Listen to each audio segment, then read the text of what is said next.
Naghanda na ang Police Regional Office 5 sa posibleng hagupit ng Super Typhoon Nando at sa mga paparating pang bagyo sa rehiyon ng Bicol. Ngayong Lunes, Setyembre 22 taong kasalukuyan, agad na ipinakalat ng Police Regional Office 5 ang kanilang RSSF, Search and Rescue Teams at Critical Incident Monitoring Team.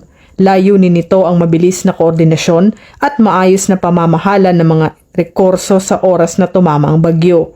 Aabot sa 251 na pulis ang nakahanda ngayon para tumugon sa anumang emergency, kabilang dito ang 182 miyembro ng RSSF at 69 search and rescue responders na nakaalerto upang agad na makapagbigay ng tulong sa mga residente.